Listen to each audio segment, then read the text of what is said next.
नमस्कार, मैं हूं पुनीत पाठक। आप देख रहे हैं आपकी बात। बहुत स्वागत है आपका। हमारी खास पेशकश है सेना भर्ती और हंगामा। फिर सेना भर्ती, फिर से उत्पात। ये तो जैसे मध्य प्रदेश में अब एक ट्रेंड सा बन गया है। सागर में 14 से 25 जनवरी तक सेना भर्ती अभियान चला, रैली हुई और इसके बाद परीक्षार्थी अपने घरों के लिए रवाना हुए। और इसी दौरान भिंड मुरैना से आए हजारों परीक्षार्थियों ने उत्पात मचाना शुरू कर दिया। हर ट्रेन में, हर स्टेशन पर जैसे उनका कब्जा हो गया। वो तोड़फोड़ करते रहे, बदतमीजियां करते रहे, यात्रियों के साथ अनुचित बर्ताव करते रहे, लेकिन पुलिस कुछ कर नहीं पाई। प्रशासन मूक दर्शक बना रहा। सवाल है, क्या मध्य प्रदेश में कानून का राज खत्म हो गया है? क्या उपद्रवी भीड़ के आगे सरकार ने सरेंडर कर दिया?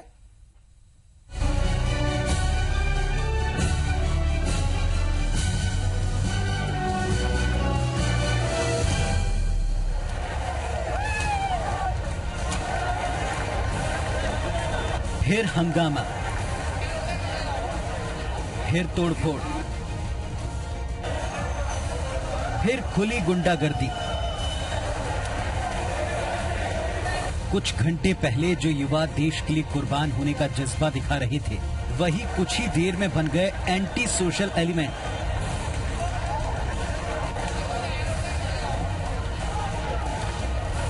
वो करने लगे पेशेवर गुंडों जैसी हरकतें। एक बार फिर आर्मी भर्ती रैली से लौट रहे युवाओं ने मध्य प्रदेश को शर्मसार किया। दरअसल सागर में सेना भर्ती की रैली हुई, जहां से टेस्ट देकर सैकड़ों युवक वापस लौट रहे थे। इसी दौरान उन्होंने वहां उत्पात मचाना शुरू कर दिया। युवकों ने भिंड और ग्वालियर रेलवे स्टेशन पर जमकर उत्पात मचाया। भिंड में तो हंगामा कर रहे युवकों ने हदें ही पार कर दी। उन्होंने ट्रेन में मौजूद पैसेंजर के साथ बदसलूकी की और ट्रेन पर पत्थर भी फेंके। सोनी स्टेशन में स्थिति इतनी बिगड़ गई कि ट्रेन को लंबे वक्त तक स्टेशन पर ही रोककर रखना पड़ा। जब पर्याप्त संख्या में पुलिसकर्मी पहुंचे, तब जाकर उपद्रवी काबू में आए। हालांकि उन्हें काबू लाने के लिए पुलिस को कड़ी मशक्कत करनी पड़ी। हंगामा थमने के बाद ट्रेन को भिंड के लिए रवाना किया गया। भिंड में पुलिस ने 7 उपद्रवियों को हिरासत में लिया। ग्वालियर में भी युवकों ने देर रात करीब आधा दर्जन ट्रेनों में खुलेआम गुंडागर्दी की। यहाँ उन्होंने ग्वालियर स्टेशन के पास शताब्दी और अटारी एक्सप्रेस पर जमकर पथराव किया। ऐसी जानकारी है कि उत्पात मचाने वाले ज्यादातर युवक भिंड इलाके के हैं। आरपीएफ ने ट्रेनों पर पथराव कर उत्पात मचाने वाले 13 युवकों को रेलवे एक्ट के तहत गिरफ्तार किया है। आर्मी वाले की भर्ती चल रही, सागर के कुछ लड़के आए, 4-5 लड़के थे। उनने पंखे तोड़े, लेडीजें छिड़ी कुछ, और एसीबी का गाड़ी खड़ी है, बहुत देर पत्थर मार रहे थे, गुदमबाजी कर रहे थे, पंखे निकाल रहे थे, ट्यूबलाइट तोड़ रहे थे और पैसेंजरों को छेड़खानी कर रहे थे। कौन लोग थे? कौन? ये भर्ती वाले। कितने लड़के थे? अभी तो फिलहाल हमारे पास 7 जो है प्रेजेंट पकड़े गए। उलूदम मचाने वाले कितने लड़के? वो तो बहुत लड़के थे, काफी तो 1000-2000 लड़के होंगे। कितना नुकसान किया गया? नुकसान तो बहुत है। अब तो ये रेलवे प्रशासन बताएगा कितना नुकसान हुआ है। मध्य प्रदेश में जब कभी आर्मी भर्ती का कोई अभियान चलता है, कमोबेश इसी तरह की घटनाएं होती हैं। हजारों युवा सेना में भर्ती होने के लिए जमा होते हैं और बड़े बड़े झुंडों में वापस लौटते हैं। अक्सर वापसी के दौरान उनका उग्र रवैया दिखाई पड़ता है, जिससे न केवल लोगों को दिक्कत होती है, बल्कि लॉ एंड ऑर्डर के लिए भी वो चुनौती बन जाते हैं। इतना ही नहीं, पब्लिक प्रॉपर्टी को भी नुकसान पहुंचता है। सवाल है, बार बार की घटनाओं से प्रशासन आखिर सबक क्यों नहीं लेता? वो क्यों सुरक्षा को लेकर एहतियात नहीं बरतता? इस घटना से एक बार फिर जहां प्रशासन का रवैया सवालों के घेरे में है, तो वहीं युवाओं का ऐसा अराजक बर्ताव चिंता में डालता है। जिम्मेदार नागरिक बनने की उम्र में आखिर क्यों वो अपनी ऊर्जा इस तरह देश और समाज विरोधी कामों में खर्च करते हैं? सवाल ये भी, क्यों वो अपनी नाराजगी, अपने आक्रोश को पॉजिटिव फोर्स की तरह इस्तेमाल नहीं करते? Bureau report, IBC 24। तो यहाँ 2 बड़े अहम सवाल हैं। पहला सवाल उन युवाओं के लिए है कि ये वो युवा जो सेना में जाना चाहते हैं, जिसमें अनुशासन पहली प्राथमिकता है। किसी भी कार्य को करने को लेकर वो ऐसी अनुशासनहीनता, इस तरह का उग्र बर्ताव करते हैं। एक बार नहीं, कई बार करते हैं, तकरीबन हर बार करते हैं। और उस पर दूसरा अहम सवाल ये कि प्रशासन चौकस क्यों नहीं रह पाता, क्यों पहले से इन स्थितियों को भांपकर पर्याप्त व्यवस्था कर पाता। आपको कुछ और तस्वीरें दिखाते हैं। 3 बार भर्ती शिविर स्थगित होने के बाद मध्य प्रदेश में अब की बार कैंप लगा, लेकिन इस बार भी कमोबेश वैसा ही नजारा। इसके डर से कोई भी जिला प्रशासन अपने यहां सेना की भर्ती रैली करना नहीं चाहता। कहा जा रहा है कि सागर से पहले गुना में ये भर्ती होनी थी, लेकिन जब हाथ खड़े किए तभी सागर में हुआ। 4 तस्वीरें आपको दिखा रहे हैं, अंदाजा आपको लग जाएगा कि कैसे बार बार मध्य प्रदेश में हंगामा होता रहा। सबसे पहले ताजा हंगामे की तस्वीर, सागर से भिंड मुरैना के बीच में तोड़फोड़ की तस्वीर, उपद्रव की तस्वीर देख रहे हैं। दूसरी जनवरी 2016 की है, पिछले साल की।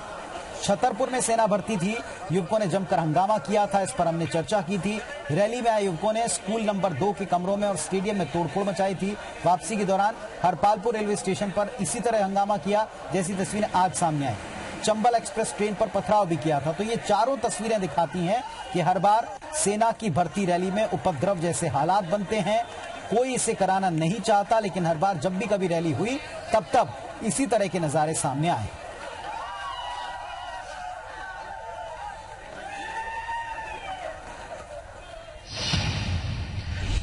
तो अब इन्हीं 2 अहम सवालों के साथ में आज हम चर्चा की शुरुआत कर रहे हैं। पहला ये कि आखिरकार किस बात का गुस्सा है, आखिरकार ये किस बात का उपद्रव करना या किस बात का प्रदर्शन करना चाहते हैं कि हर बार ये तस्वीरें सामने आती हैं। हर बार की तरह अब की बार भी व्यवस्थाएं नाकाफी क्यों पड़ी, क्यों घुटने टेक देती है पुलिस, रेलवे प्रशासन या सेना के वो अधिकारी जिनके ऊपर जिम्मेदारी है सारे कार्यों को संभालने की। हमारे साथ में 2 बहुत खास मेहमान जुड़ रहे हैं। भोपाल स्टूडियो में हमारे साथ में रिटायर्ड एडीजी विजय वाते साहब और बीवी वत्स साहब रिटायर्ड कर्नल जुड़ रहे हैं। आप दोनों का चर्चा में हम बहुत बहुत स्वागत करते हैं। हमारे साथ में जो कि रिटायर्ड कर्नल बीवी वत्स साहब हैं, तो वत्स जी पहला सवाल आप ही से कि आखिरकार ये उपद्रव मचता क्यों, क्या आप सोचते हैं, क्या तजुर्बा आपका है, क्यों आखिरकार ये जवान जाते समय आते समय यूं इस तरह हंगामे के हालात बनाते हैं?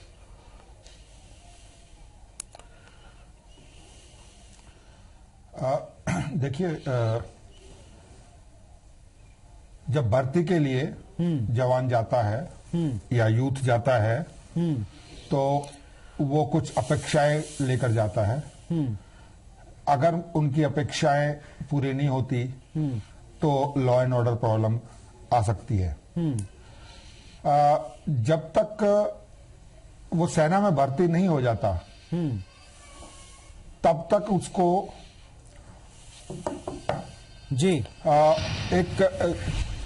देखिए, एक सिविलियन को अनुशासन और ट्रेनिंग, ये 2 इंपॉर्टेंट चीजों के जरिए एक जाबाज सैनिक बनाया जाता है। ये आवाज ठीक नहीं आ रही है। तो जब तक वो भर्ती नहीं होता तब तक वो एक सिविलियन है। और लॉ एंड ऑर्डर अगर प्रॉब्लम क्रिएट की जा रही है, चाहे वो समाज का कोई भी वर्ग हो, तो उसको उस नाते ही देखना चाहिए। सेना का इसमें मुझे लगता है कि जो कल घटनाएं हुई हैं उसमें कोई रोल नहीं है। लॉ एंड ऑर्डर प्रॉब्लम के लिए हमारे पास सक्षम अधिकारी हैं, जीआरपीएफ है, प्रशासन है।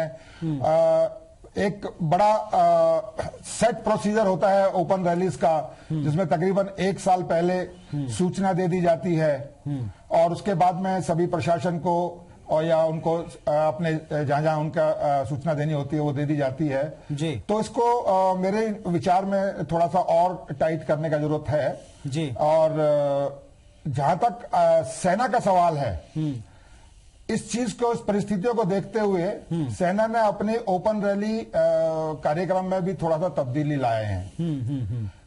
जैसे कि अभी तक पहले ओपन रिक्रूटमेंट रैलीज में फिजिकल स्टैंडर्ड टेस्ट होता था, यानी कि दौड़ वगैरह और या फिजिकल एग्जामिनेशन टेस्ट होते थे जिसमें हर एक कोई आता था। लेकिन बाद में तकरीबन 40 से लेकर 45% जो लोग बच्चे सेलेक्ट होते थे वो रिटन टेस्ट में फेल हो जाते थे। तो उससे ना केवल पैसा ज्यादा खर्च होता था, ज्यादा लोगों को आपको स्क्रीनिंग करनी पड़ती थी, प्रशासन के ऊपर में भी ज्यादा बोझ पड़ता था। तो इस चीज को नजर रखते हुए रिक्रूटमेंट ईयर 2017-18 से, यानी लागू 1 अप्रैल 2017 से अब पहले रिटन एग्जाम हुआ करेगा जी, और वो रिटन एग्जाम भी ऑनलाइन हुआ करेगा। एप्लीकेशन चलिए, कुल मिलाकर आपके कहने का मतलब ये है कि प्रोसीजर में थोड़ा परिवर्तन किया गया।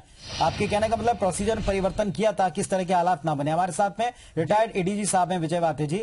आपका लंबा एक्सपीरियंस रहा है। एक तो पुलिस व्यवस्था पर भी सवाल है, जैसा सैन्य अधिकारी बताते हैं कि पहले से बता दिया जाता है, रैली जिलों में हो इसके पहले से इंतजाम होने चाहिए, स्टेशन पर इंतजाम होने चाहिए। और खासतौर से भिंड मुरैना या सर्टेन इलाके के युवाओं का ये फ्रस्ट्रेशन है, आक्रोश है, क्या है, क्या वजह इसकी पाते हैं और क्यों पुलिस पहले से व्यवस्था नहीं कर पाई?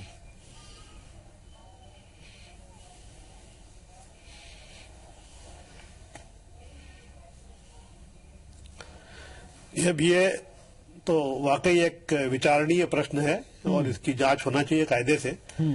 पुलिस की भी व्यवस्था जब होती है तो एक कोऑर्डिनेशन होना चाहिए। आर्मी में जो भर्ती, जैसे आपने कहा कि 1 वर्ष पहले बता देते हैं, तो मैं समझता हूं कि जो भर्ती करने वाले अधिकारी थे उनका और पुलिस के जो अधिकारी थे उनके बीच में कितना कोऑर्डिनेशन था, क्या जानकारी थी।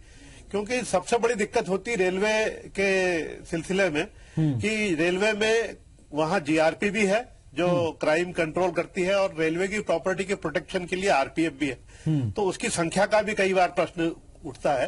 तो ये तो प्रोफेशनल मामला है कि प्रोफेशनल, इसको मैं निश्चित रूप से फेल्योर मानूंगा कि जहां लोग इकट्ठे होते हैं, भीड़ इकट्ठी होती है। अब वो भीड़ तो भीड़ है, भीड़ में आदमी अपनी पहचान खो देता है और उसकी जो आदिम प्रवृत्तियां हैं वो सामने आती है और इस तरह की तोड़फोड़ होती है अक्सर। और ये पहली बार हुआ या मध्य प्रदेश में होता है ऐसा नहीं है, सब दूर होता है। जहां भीड़ होगी वहां ये सब चीजें होंगी, लेकिन उसकी तैयारी पहले से करना चाहिए। और इस प्रकरण में क्या हुआ है इसकी जांच मध्य प्रदेश पुलिस के उच्चाधिकारियों को करने की आवश्यकता है। ऐसा नहीं कि घटना होकर समाप्त हो गई। ये आर्मी वालों ने कब सूचित किया था, क्या व्यवस्था की गई थी, जीआरपी ने क्या की थी, आरपीएफ ने क्या की थी। वाते साहब, क्या एक बात ये भी सामने आई है, 2 बातें जो कॉमन दिखी है कि भिंड मुरैना के बच्चे इसमें ज्यादा इन्वॉल्व दिखाई पड़े, वहां की युवा ज्यादा इन्वॉल्व दिखाई पड़े। लेकिन मैं एक बात ये और कहना चाहूंगा जी जी जी, क्या किसी खास इलाके के युवाओं में प्रवृत्ति ज्यादा दिखाई दी है? नहीं, मैं इससे सहमत नहीं हूं। मैंने देखा है कि नहीं ऐसा कुछ नहीं है। बेकार में भिंड मुरैना को बदनाम करते हैं, ऐसा नहीं है। उसी चंबल का पानी पी के लोग डाकू बनते हैं, उसी चंबल के पानी से साधु भी बने हैं, ऐसा कुछ नहीं है। जहां जहां भीड़ होती है, दिक्कत तो है कि ऐसा समाज भी हमें सोचना है, ऐसे राज्य भी सोचना है कि आजादी के 70 साल बाद हम लोगों को काम नहीं दे पा रहे हैं और हम ऐसा युवा नहीं दे पा रहे हैं जो विरोध और अराजकता के बीच अंतर कर सके। मुख्य दिक्कत यह है कि ना हम काम दे पाए, ना उसको इतनी समझ दे पाए कि वो विरोध और अराजकता, विरोध और गुंडागर्दी की फर्क करे। इस वजह से, और दूसरा भीड़ जब होती है तो भीड़ की मानसिकता, उसकी साइकोलॉजी, उसका मॉब और उसके साथ ये जो हमारी इंतजामी व्यवस्थाएं हैं ये कई बार अपर्याप्त हो जाती है। आप पुलिस को कहां लगाओगे? मैं कोई बचाव नहीं कर रहा, लेकिन अगर आप हर चीज में ही पुलिस को करना है, आर्मी की भर्ती भी पुलिस को करानी है, तो फिर तो भाई भगवानी वाली के देश का भाई, परीक्षाएं भी पुलिस को करानी है, बैंक में पैसा बट रहा है वो भी पुलिस को कराना। अगर करेंगे तो अगर फिर पुलिस राज अगर आता है लेकिन तो फिर क्यों दोष देते हैं? लेकिन सर, समाज के स्तर पर भी कहीं सोचना चाहिए दो चीजें कि जी सामाजिक जिम्मेदार कर्नल साहब कहिए, क्या कह रहे हैं आप? और पुलिस की तो मैं जो कहना चाह रहा हूं विजय जी की बात से कि 2 चीजें अलग अलग हैं। एक रिक्रूटमेंट है और एक लॉ एंड ऑर्डर प्रॉब्लम है। रिक्रूटमेंट आर्मी की रिस्पॉन्सिबिलिटी है जो वो भली भांति हर समय हर बार अच्छे तरीके से करती है, लेकिन प्रॉब्लम हमेशा आती है लॉ एंड ऑर्डर में। वो प्रशासन का काम है, दूसरे पुलिस जीआरपीएफ का काम है। दूसरी बात एक और मैं कहना चाहूंगा कि मैं वाकिफ करता हूं वाते साहब की बात से कि 2 is a company, 3 is a crowd and 4 is a mob. तो जब एक हमउम्र के लोग घर से एक साथ बाहर निकल के गर्म खून बाहर निकलता है, चाहे वो किसी भी क्षेत्र का हो, तो बॉम्ब मेंटालिटी में आ जाता है और उसको उसी तरीके से टैकल करना पड़ेगा, उसको उसी तरीके से पहले से ही उसके बारे में विचार करके रखना पड़ेगा। अब मध्य प्रदेश के अंदर ये बार बार ऐसा हो रहा है जिससे मध्य प्रदेश में भर्ती प्रक्रिया में मध्य प्रदेश पिछड़ गया है। जी मैं आपको बताना चाहता हूं कि जितनी वैकेंसीज मध्य प्रदेश की जनता को सेना में भर्ती होने के लिए मिलती है वो पूरी नहीं हो पाती है। ठीक है, वाते साहब इसका जवाब देना चाह रहे हैं। जहां एक तरफ तो बेरोजगारी, जी वाते साहब।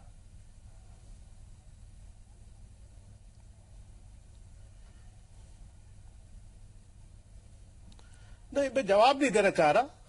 मैं आर्मी को दोष भी नहीं दे रहा।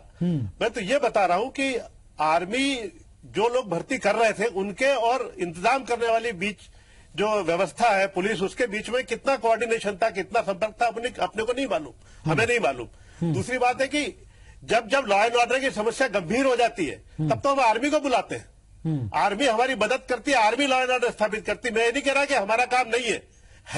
मैं ये भी नहीं कह रहा कि जिम्मेदारी शिफ्ट कर रहा हूं, लेकिन आर्मी की पुलिस भर्ती के लिए भी, आर्मी की भर्ती के लिए भी पुलिस की जरूरत पड़े तो फिर पुलिस की हर जगह जरूरत पड़ेगी आपको, क्योंकि आर्मी में तो आर्मी के एक जवान को देख के लोग भागने लगते हैं, डरने लगते हैं। उनको भी थोड़ी व्यवस्था रखनी थी, पुलिस को भी रखनी थी, क्योंकि कई एजेंसी है, मैंने कहा स्टेशन पे जीआरपी है, आरपीएफ है, रेलवे प्रोटेक्शन फोर्स, वो उनकी प्रॉपर्टी की रक्षा करती है। चलिए अब बात आती है कोऑर्डिनेशन की, और जिस कमी पर जांच की जानी चाहिए और दोषी व्यक्ति को, अधिकारी को, बड़े अफसर को दंडित करना चाहिए, मैं कहूंगा। आप दोनों मिलकर एक बड़ा इंपॉर्टेंट पॉइंट डिस्कस कर रहे हैं। बड़े को दंडित जी जी ठीक कह रहे हैं आप दोनों के पास आर्मी। वाते जी क्या आप कहना चाह रहे हैं? जी आप दोनों के पास में लौटूंगा, आप दोनों के पास में लौटूंगा। रेलवे स्टेशन के ऊपर में आर्मी वालों का अपना प्रबंध करना चाहिए था। चलिए मैं आता हूं, मैं आपकी बात पॉइंट दर पॉइंट हम डिस्कस करेंगे। एक छोटा सा ब्रेक लेते हैं, जल्दी लौटते हैं आप दोनों के पास।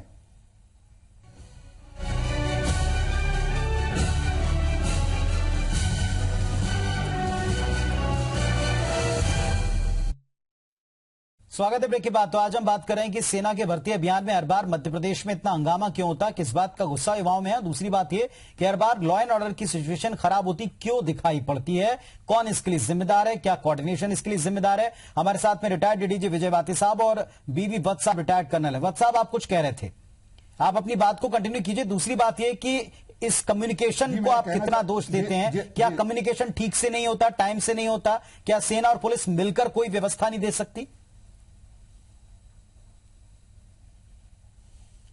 देखिए, दो इश्यूज आपने उठाए हैं, मैं दोनों का बारी बारी से लेता हूं। पहले मैं विजय वाते जी के बारे में बात करूंगा। ठीक है। कि उन्होंने बताया कि आर्मी को भी जिनकी बातों से लगा कि रेलवे स्टेशन के ऊपर में लॉ एंड ऑर्डर प्रॉब्लम को सॉर्ट आउट करने के लिए वहां पर मौजूद रहना चाहिए, जो संभव नहीं है और ना ही डिजायरेबल है, बिकॉज वो आर्मी का रोल नहीं है। हमारा प्राइमरी रोल बॉर्डर्स पर है, सेकेंडरी रोल एक्सेप्शनल केसेस में लॉ एंड ऑर्डर रिस्टोर करने का है, नंबर एक। नंबर दो, जो आपका सवाल था, जो आपने अभी पूछा था, क्या आप मेरे को दोबारा बता सकते हैं प्लीज? बिल्कुल, मेरा क्लियर सवाल है कि अगर ये टेंडेंसी, जैसे आप भी कह रहे हैं, वत्स साहब जैसे आप भी कह रहे हैं कि ये मध्य प्रदेश में ज्यादा होता है, तो क्या एक्स्ट्रा अलर्टनेस मध्य प्रदेश में भर्ती के लिए सेना नहीं रख सकती? कितना पहले से कम्युनिकेट करती है? क्या कम्युनिकेशन बार बार बीच में नहीं होता? जी हाँ, बात कोऑर्डिनेशन की है। मैं अभी भी आपको बता देता हूं कि एक साल पहले कहां रैली होंगी और किस प्रकार की रैली होंगी, उसकी सूचना एडमिनिस्ट्रेशन और संबंधित विभागों को दे दी जाती है। उसके बाद में आगे संबंधित विभागों के बाद उनको एक्शन लेना होता है। कोऑर्डिनेशन हमेशा पर्सनल लेवल पर और ऑफिशियल लेवल पर, दोनों लेवल पर चलता है। मैं खुद ग्वालियर में पोस्टेड रहा हूं और मुझे मालूम है कि किस तरीके से कोऑर्डिनेशन हर समय रहता है। लेकिन अगर चलती ट्रेन के बीच में अगर यूथ गुंडागर्दी कर रहा है तो उसको लॉ एंड ऑर्डर प्रॉब्लम करके उसको उसी हिसाब से डील करिए। अगर जब तक हम सख्ती के साथ में इससे डील नहीं करेंगे, ठीक है। वाते साहब, एक चीज स्थिति, वाते साहब सुन रहे होंगे, आप सारी बातें आप सुन रहे होंगे। ये कुल मिलाकर लॉ एंड ऑर्डर की सिचुएशन ज्यादा लगती है लोगों को जो जूझते हैं हर बार इस तरह की भर्तियों के दौरान, और मध्य प्रदेश में ऐसा ज्यादा हो रहा है। मैं सुन रहा हूं और मैं समझ भी रहा हूं। असल दिक्कत ये हो रही है कि हमारे कर्नल साहब जो हैं वो आर्मी के इकबाल की बात नहीं कर रहे हैं, इंतजाम की बात कर रहे हैं। ऐसा नहीं है रेलवे स्टेशन पे आर्मी नहीं होती, एमसीओ भी होता है वहां। भाई जब पुलिस, अब आपने जब रैली की है, जब लोगों को बुलाया है, तो उनके सुरक्षित और उनके सुविधाजनक वापसी के लिए कोऑर्डिनेशन तो करो कम से कम। तो ये, और एक साल पहले का कोऑर्डिनेशन नहीं तो रोज घटना है, रोज बदलती है। आज पुलिस वाले अगर एक साल पहले कैलेंडर से चलने लगेंगे तो मुश्किल हो जाए, संभव ही नहीं है। ये तो रोज की हर मिनट स्थिति बदलने वाली स्थिति है। विजय जी, मैं यही तो बोल रहा हूँ, नहीं कहना चाह रहा हूँ, कोऑर्डिनेशन जो है हर समय हर लेवल पर लगातार होता है, कंटिन्यूस होता है। मैं कहना ये चाह रहा हूँ कि आर्मी का इतना इकबाल होता है हाँ, अगर होता है तो फिर किस तरीके से लोगों को छोड़ा जाए? ऐसा थोड़ी कि था हम तो भर्ती कर रहे हैं, इंतजाम आप करो। भर्ती के लिए चाहे हम 10,000 आदमी बुला लें, हमारी इसके बाद जवाबदारी नहीं, ऐसा नहीं होता है। जी वाते साहब, एक छोटा सा सवाल है, क्या इतनी बड़ी संख्या में युवाओं को बुलाना ये प्रॉब्लम की वजह आप देखते हैं? और इसमें कहीं ना कहीं कोऑर्डिनेशन कभी निश्चित रूप से क्या क्या इसको तोड़ के बुलाना चाहिए, अलग अलग हिस्सों में बुलाना चाहिए? उनके वापसी की पर्याप्त व्यवस्था है कि नहीं, एग्जिट ये भी देखा जाए। वक्त साहब जवाब चाहेंगे इस पर आपसे? कह भी रहे हैं, उन्होंने बताया भी है, तरीका भी बताया कि वो पहले लिखित परीक्षा करेंगे, उससे संख्या कम हो जाएगी। वो ये कर भी रहे हैं, वो ऐसा नहीं, ये सारी चीजें आदमी और कोई भी संस्था धीरे धीरे सीखती है, वो कर भी रहे हैं। लेकिन मुख्य बात यह है कि ये इनको केवल मध्य प्रदेश तक सीमित करने के लिए मैं सहमत नहीं हूं। ये हर जगह होता है, और ये सबसे बड़ी बात हमको ये सोचने की है कि भाई इतना गुस्सा अगर है तो इस गुस्से को सही दिशा क्यों नहीं मिल रही है?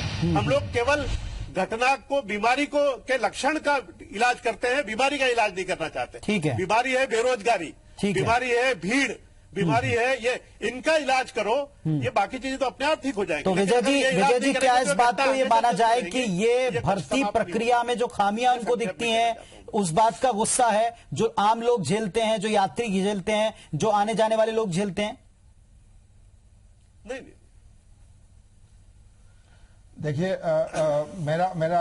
मैं विद ड्यू अपॉलॉजीज गुस्सा भी नहीं कहूंगा मैं, उसको इतना डिग्निफाई नहीं करूंगा। बातें अभी चल गुस्से रही में है और ये अराजकता गुंडागर्दी में फर्क है। ये कोई गुस्सा नहीं है, ये तो भीड़ है। ये कोई गुस्सा इस तरह का नहीं है।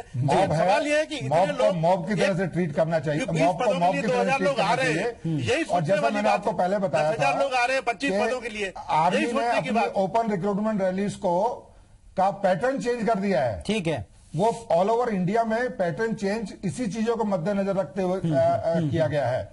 वाते साहब फाइनल सवाल कम हो। जी वाते साहब फाइनल सवाल, ये सुधरेगा कैसे? आपके मुताबिक कैसे सुधरेगा? जिम्मेदारी किसकी, कौन सुधरेगा और कैसे शुरुआत करेंगे? ये सुधरेगा टेक्नोलॉजी से। ये नहीं ये देखिए कोई आप हर चीज में अगर ये करते हैं ये जिम्मेदार है, इसको फांसी दे दी जाए तो कुछ नहीं होने वाला। ये टेक्नोलॉजी से चीजें सुधरेंगी। ये जब तकनीकी ये काम आती है तो चीजें, जैसे ऑनलाइन परीक्षा होना, इस तरह की चीजें होने से चीजें सुधरती है। और मुख्य बात है कि जो समस्या है बेरोजगारी की समस्या, उस समस्या का हल निकलेगा तो ये चीजें अपने आप सुधरेंगी, अदरवाइज नहीं सुधरने वाली है। केवल आप पुलिस को ब्लेम करते रहो। पुलिस को आप बदल नहीं सकते हो, सेना को बदल नहीं सकते हो, जनता को बदल नहीं सकते, नौकरी की स्थिति सुधार नहीं सकते, तो ये होता ही रहेगा। आप टीवी पे आप बोल देंगे, हम बोल देंगे, बात खत्म हो जाएगी, अपने घर जाएंगे। क्या अब जो प्रक्रिया में परिवर्तन किया है इसमें सुधार की गुंजाइश देखते हैं आप? विजय जी की बात से और सुधारा जाएगा? वाकिफ नहीं रखता मैं, विजय जी की बात से वाकिफ नहीं रखता। I am very sorry Vijay ji, I am very sorry. एक छोटी सी कहावत है कि ना 9 मन तेल होगा ना राजा नाचेगी। जिस प्रकार की समस्याओं के बारे में हम बात कर रहे हैं कि बेरोजगारी की समस्या को आप है, पॉपुलेशन की समस्याओं का, वो समस्या एक लंबे समय तक हमारे देश में रहने वाली है और इसका कोई शॉर्टकट इलाज नहीं है। लेकिन यहां मैं कहना चाहूंगा कि प्रशासन के हर उस अधिकारी को या हर उस विभाग को जिसकी जिम्मेदारी थी, चाहे वो कोई भी विभाग हो, उसको अपनी सॉक्स को पुल अप करना पड़ेगा, अपने आप को अकाउंटेबल बनाना पड़ेगा और उनको अपने आप को जवाब देना पड़ेगा। बिल्कुल, और इसीलिए हमने क्यों होती है, इसीलिए सर हमने मंच और ये सवाल चुना जा सकता है सर, इसीलिए हमने मंच और ये सवाल सुना। बार बार होती है तो इसका मतलब कहीं ना कहीं एक बात कहूंगा मैं, एक बात कहूंगा बड़ी, सुनिए मेरी बात, सुनिए मेरी बात, एक बात कहूंगा मैं, ये बड़ी बड़ी बातें कर रहे हैं, इन्हीं की फौज के लोग थानों में जाकर के मारपीट करते हैं, बंदूकें लूटते हैं। देखिए ऐसा है, एक चलिए खैर बातों का वक्त अभी यहाँ खत्म हो गया है सर। इंदौर में पुलिस थाने में जाकर के लोगों ने, फौज ने मारपीट किया, वो बिल्कुल अलग प्रकरण है। तो जी माफ कीजिएगा वाते साहब, ये थोड़ा अलग प्रकरण है। मुद्दा ये था कि तमाम तरह की भर्तियां होती हैं, अगर बेरोजगारी समस्या होती तो हर भर्ती में, हर कंपनी में, हर डिपार्टमेंट की भर्ती में ऐसा होना चाहिए था, लेकिन ऐसा होता है केवल सेना भर्ती के दौरान। ज्यादातर केसेस में मध्य प्रदेश में हर भर्ती में होता है। जी हर भर्ती में होता है, लेकिन सर ऐसी स्थितियां नजर नहीं आती है। नहीं ऐसा नहीं है जी, नहीं होना चाहिए, ऐसा नहीं है। मैं तो यही कह रहा हूं कि सर नहीं होना चाहिए। पुलिस की भर्ती में हाँ है, चलिए सर, आपको नहीं आती है, हमको आती है, हम तो रोज देखते चलिए हैं। उम्मीद तो नहीं होना करेंगे चाहिए। ये किसी भी भर्ती में नहीं होना चाहिए। कोऑर्डिनेशन बनाने की कोशिश अगली बार बेहतर हो। वक्त खत्म हो गया, वरना चर्चा को और आगे बढ़ाते। कुल मिलाकर एक पॉइंट तो समझ में आ रहा है कि कहां गलती है, कहां चूक है। अब बेहतर यह होगा कि सुरक्षा के प्रति जिम्मेदारी खुद ही तय कर लें, बजाय इसके कि कोई दूसरा मंच आकर तय करे। बहुत बहुत शुक्रिया आप दोनों का हमारे साथ जुड़ने के लिए। नमस्कार।